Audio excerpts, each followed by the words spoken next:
और सिख ने अरदास किवें करनी है। साडा इतिहास यही सानू अगवाई देता है। समय मुताबिक मैं प्रकरण तुहाडी सेवा में आरंभ कर लगा हाँ। और देखो समुद्र विच वगदी हौली हौली हवा ने तेज होना शुरू किया। वगदी हवा ने जदों हनेरी का रूप धारण किया तो बहुता समा ना लगा। जदों झक्खड़ ते तूफान के रूप में बदल गई ते इस चढ़े हुए झक्खड़ ते तूफान ने एक समुद्री जहाज नूं अपनी लपेट में ले लिया, घेरे में ले लिया। सिख ते एक बहुत बड़ा मुसीबत का समा सी। उस वेले सिख ने पा के गल विच पला पई जोड़ के हाथ धर के गुरु के चरणों का ध्यान जिवें एक मन एक चित हो के अपनी जान ते मां की राखी लई अरदास कीती है। सिख वालों गुरु चरणों में कीती गई अरदास का जिक्र है। क्यों क्या ना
जिथे कोई होर आण के सहाय नहीं हुंदा, जिथे कोई होर आण के मदद नहीं दे सकता, जिथे कोई आण के तुहाडी कोई साह नहीं लै सकता, उथे वाहिगुरू दा नाम है जो आण के जीव दा सहाई हुंदा है, मनुख दा सहाई हुंदा है।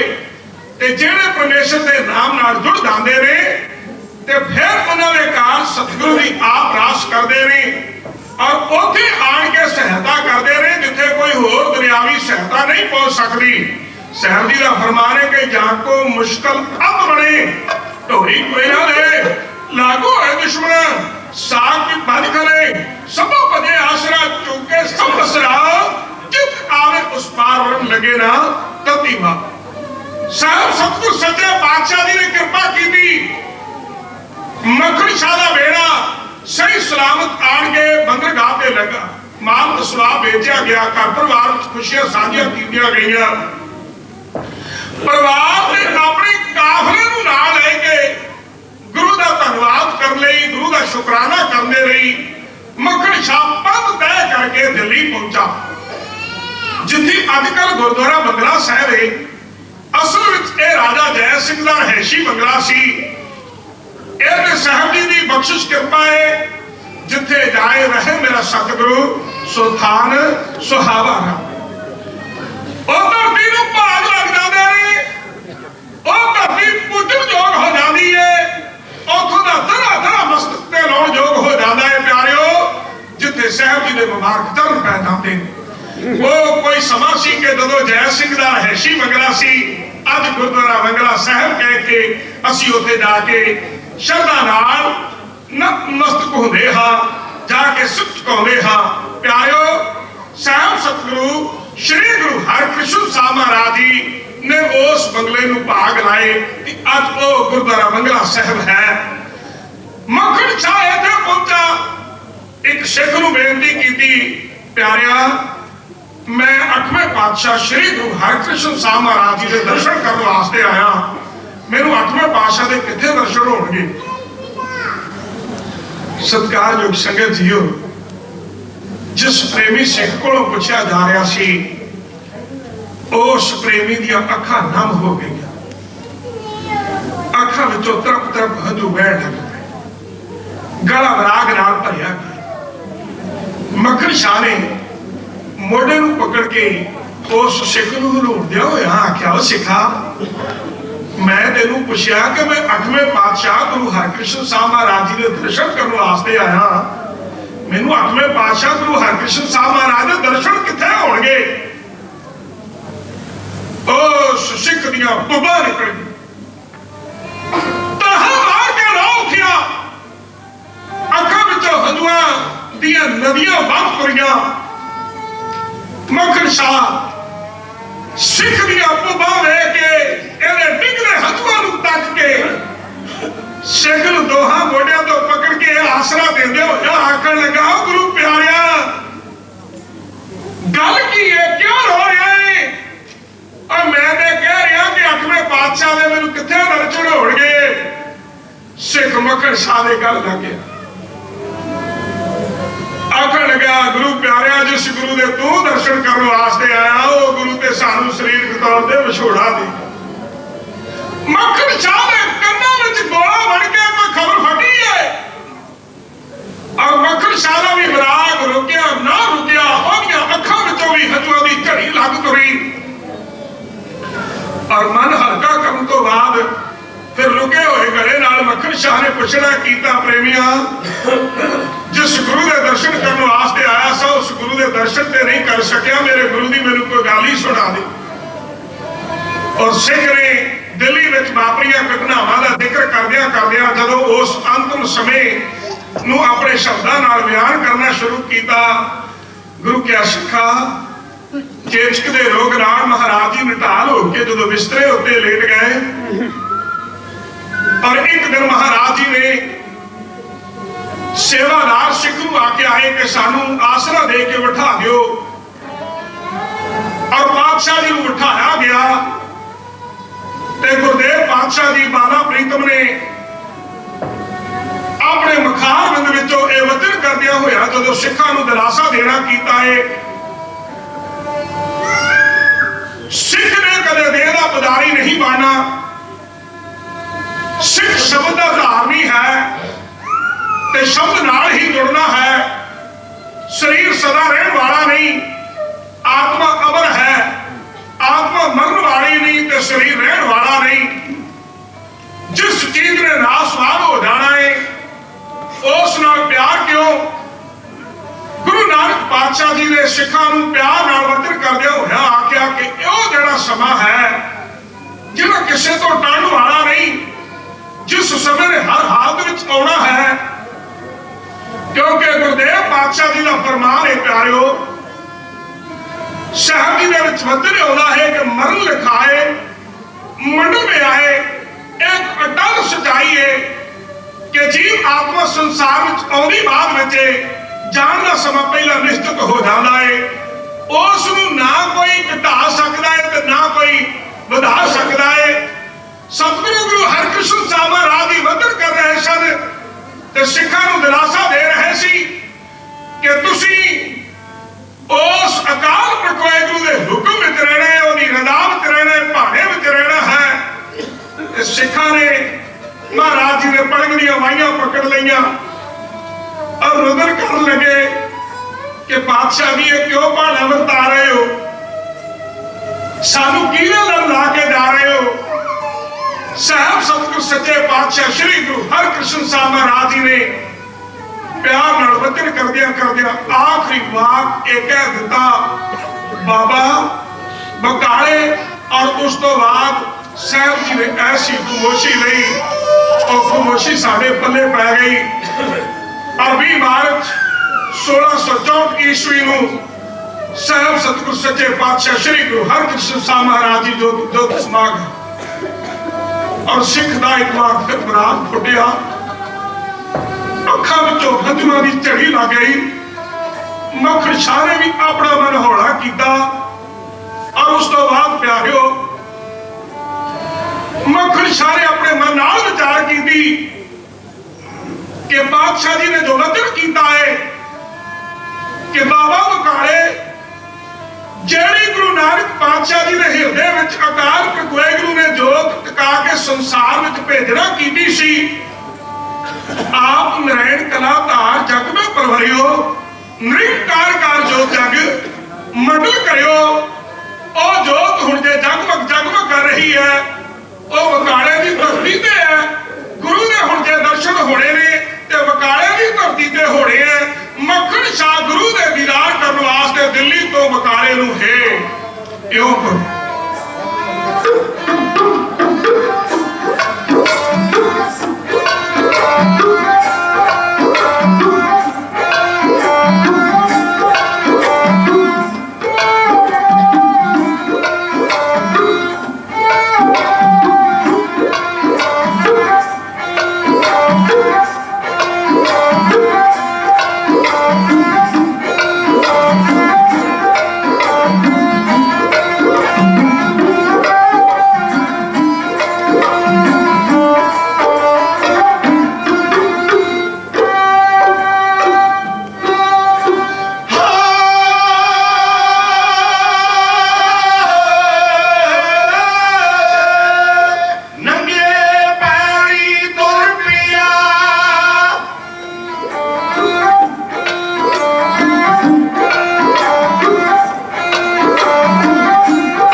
सत्कारयोग संगत जीओ, टाइम पीस दी सुइयां जिहड़ियां ने वो पेश नहीं जान दिंदियां, वो अपनी रफ्तार नाल चल रही, उन्होंने रोकया भी नहीं जा सकेगा। इसलिए केवल ते केवल मैं एक पुरातन ढाडी रंग जिन्हों असीं ढागे दे बोल कहते हाँ, जिहड़े बजुर्गों के रूह की खुराक ही पुराने ढाडी पहला ऐसे रंग पेश करया करते सन, वो हुण हौली हौली ना तो सुनने वाले सरहते रहे ने ते ना हुण सुनाउण वाले ने मेहनत करते ने। ये तो वाहिगुरू की कृपा है भाई रणजीत सिंह होरां ते जिन्हां ने संगीत की एमए की है और जिन्हां ते वाहिगुरू की बख्शिश है, कृपा है। तो मैं वो पुरातन ढाडी रंग जिहड़ा है ढागे दे बोल कह के मैं समाप्ति कर लगा हाँ। वीर मक्खण सिंह जी उन्हां वल्लों ये खास करके हिदायत सी भी ढाइया जरूर सुना दिओ। सामने दीवार में भी मेरी सोच सी कि आप ढाडी दरबार कर रहे हैं, तो ढाडी दरबार में जो पुरातन ढाडी कला है उसनूं ही मुख रख के आप प्रकरण छोईए। इसलिए वाहिगुरू ने जिस तरह कृपा की बख्शिश की उस मुताबिक आप सामने दीवार में भी ढाडी प्रकरण नाल ही जुड़ के चलांगे नहीं। तो मैं बेनती कर रहा सा मक्खण शाह रवाना पंध तय करके बकाले की धरती ते आन पहुंचा। इत्थे आन के उसने बदले हुए हालातों को तकिया, क्योंकि जब तो वतन कीता सी 8वें पातशाह जी ने उस समय जिन्ने भी सोडी करतारपुर बैठे हुए सी अमृतसर साहब की पावन पवित्र धरती ते तरनताਰਨ जां कीरतपुर साहब बैठे हुए सी जां होर भी पंजाब के किसी पिंड विच कोई सोडी बैठा होया सी, सारे उठ के आन बकाले बह गए ते सामने डेरे ते ला ले ते हर कोई कह रहा है कि मैं नौवां गुरु हाँ ते मैनू मत्था टेको, मेरे अगे चढ़ावा चढ़ाओ। होया कि जदों ऐसा बोल बाला उठिया ते बाहरों संगत जिहड़ी आउंदी है वो भोली भाली संगत है और जिहड़े डेरे जांदी है ओनू मत्था टेक लैंदी है। धीर मल जो करतारपुर तो इत्थे डेरा बनाई बैठा सी, ये सारे डेरेदारां विचों तकरीबन ज्यादा रोहदार सी, तकड़ा भी सी ते ओ गुरु घर विचों अंश विचों भी सी। इस करके और इस गल का दावा किया कि गुरु मैं हाँ ते मैनू मत्था टेको। और जिन्हें भी संगत में श्रद्धालु आते ने ओहदे जिहड़े चेले ने मरीद ने ओहदे मसंद ने संगत नूं घेर घेर के ओहदे डेरे लेके आउंदे ने। जदों मक्खण शाह उत्थे पहुंचिया कि इहदे चेले दे मसंद मक्खण शाह कोल भी पहुंच गए। आखण लगे जी पता लगा है कि तुसी गुरु नानक पातशाह जी के घर दे श्रद्धालु श्रद्धावान सिख हो ते गुरु के दर्शन करने वास्ते आयो। मक्खण शाह ने आख्या हाँ भाई आ ते गुरु के दर्शन करने वास्ते ही आ, पर कहंदे किहड़े गुरु के दर्शन करोगे? मक्खण शाह ने आख्या किहड़े गुरु दे? गुरु ते इक्को ही है ना। आखण लगा ठीक है गुरु ते एक है, लेकिन आ बकाला ते सारा गुरुआं नाल भरिया पिया, इत्थे ते सारे गुरु बन बैठे ने ते तुहाडे लिए मुश्किल होवेगी। तुहानू सच्चे गुरु की भाल करदियां भी भाल विच नहीं भाया जाना। मक्खण शाह ने इन्हां कोलों गल सुनी कि सारे गुरु बन बैठे ने, ये हो नहीं सकता, गुरु ते एक है।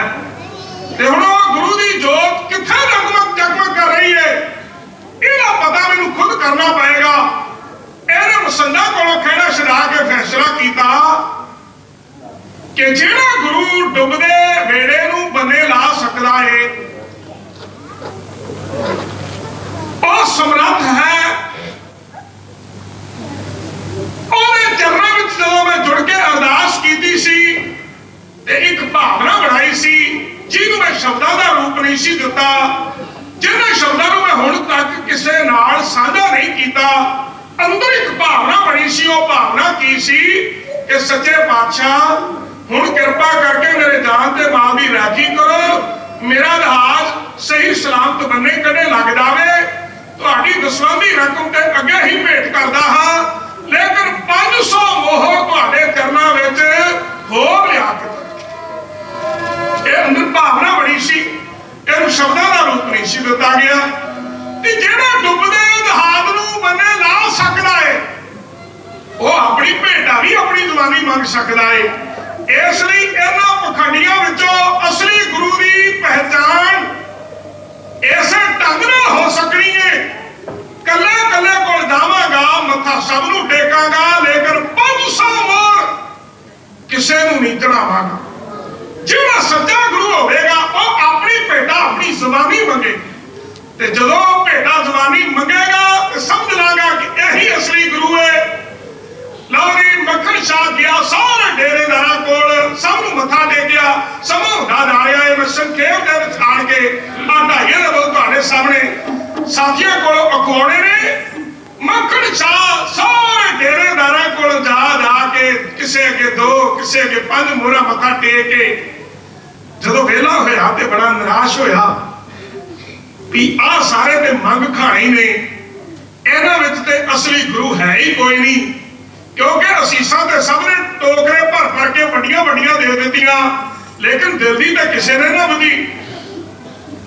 किसे प्रेमी कोलों पुछण ते ये हुण उत्थे पहुंचिया है जिथे सत्कारयोग माता नानकी जी श्री गुरु तेग बहादुर महाराज जी दे माता जी अते साहब सतगुरु गुरु तेग बहादुर महाराज जी ने जीवन साथी यक माता माता गुजरी जी गोडे ना गोडा ला के बैठिया परमेश्वर की बंदगी कर।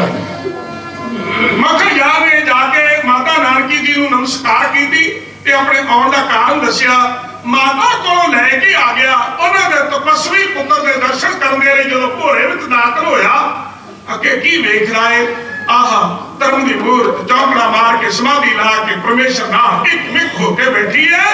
मक्खन शाह ने जाके सत्कार नाल नमस्कार की, 5 मोहरा खीसे विचों कढ के गुरुदेव के चरणों में धर के जिवें उस वेले अपने मन में संकल्प करता है और सतगुरु गुरु तेग बहादुर महाराज जी नूं बेनती कर रहा है कि पातशाह जी हुण बहुत समा हो गया, हुण मेरे ते कृपा करो, जिवें मैनूं उस डुबदे समुद्र विचों बचाया सी, हुण मैनूं इस भाव सागर तो भी पार कर दिओ।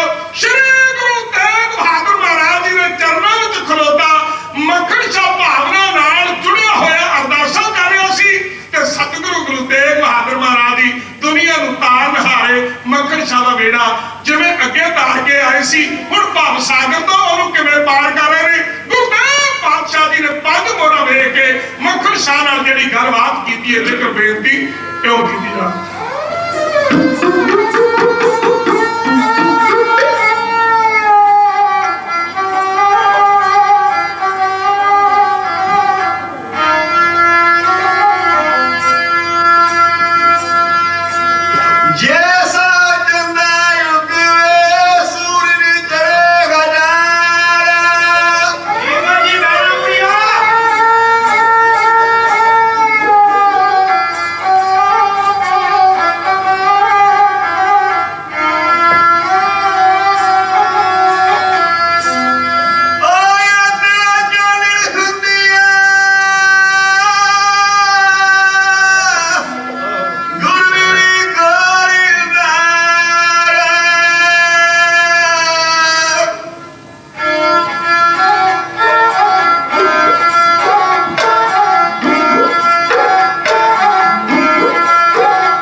समा इजाजत नहीं देता कि मैं एक शब्द भी होर कह सका।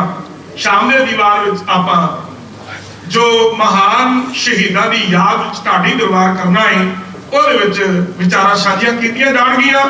ਸਮੁੱਚੀ ਸੰਗਤ ਦਾ ਧੰਨਵਾਦ ਹੈ। ਤੁਸੀਂ ਸਾਰਿਆਂ ਨੇ ਬੇਅੰਤ ਮਾਣ ਨਾਲ ਢਾਡੀ ਕਲਾ ਦਾ ਸਤਿਕਾਰ ਕੀਤਾ ਹੈ। ਧੰਨਵਾਦ ਹੈ ਸਤਿਗੁਰੂ ਦੀ ਰਹਿਮਤਾਂ ਕਰਨ। ਸਮੁੱਚੀ ਸੰਗਤ ਦਾ, ਗੁਰਦੁਆਰਾ ਸਾਹਿਬ ਜੀ ਦੀ ਪ੍ਰਬੰਧਕ ਕਮੇਟੀ ਦਾ ਬਹੁਤ ਬਹੁਤ ਧੰਨਵਾਦ ਹੈ। ਤੁਹਾਡਾ ਆਪਣਾ ਢਾਡੀ ਉੱਥਾ ਆਪ ਜੀ ਦੀ ਸੇਵਾ ਨਿਭਾ ਰਿਹਾ ਸੀ ਭਾਈ ਪ੍ਰੇਮ ਸਿੰਘ ਜੀ ਰਸੀਲਾ ਪਿੰਡ ਚਾਲੀਆਂ, ਸਰਗੀ ਮਾਸਟਰ ਗਿਆਨੀ ਰਣਜੀਤ ਸਿੰਘ ਮਹਿਰਾਪੁਰ, ਗੁਰਦੇਵ ਸਿੰਘ ਜੀ ਪਾਸਾ, ਗੁਰੂ ਪਾਦਾ ਦਾਸ ਪਵਿੱਤਰ ਸਿੰਘ ਸੰਧੂ ਰੁੜਕਾ ਕਲਾਂ। ਅਗਲਾ ਪ੍ਰੋਗਰਾਮ ਸਤਿਕਾਰਯੋਗ ਵੀਰ ਮੋਹਨ ਸਿੰਘ ਜੀ ਉਹਨਾਂ ਪਾਸੋਂ ਸਰਵਣ ਕਰਿਓ। ਸਾਡੀ ਕਰਿਓ ਭੁੱਲ ਚੁੱਕ ਨੂੰ ਖਿਮਾ ਤੇ ਪਿਆਰ ਨਾਲ ਹਾਜ਼ਰੀ ਪ੍ਰਵਾਨ ਕਰਦੇ ਹੋਏ ਫਤਿਹ ਨਾਲ ਵਿਦਾਇਗੀ ਦਿਓ ਦੀ। ਆਖੋ ਵਾਹਿਗੁਰੂ ਜੀ ਕਾ ਖਾਲਸਾ, ਵਾਹਿਗੁਰੂ ਜੀ ਕੀ ਫਤਿਹ।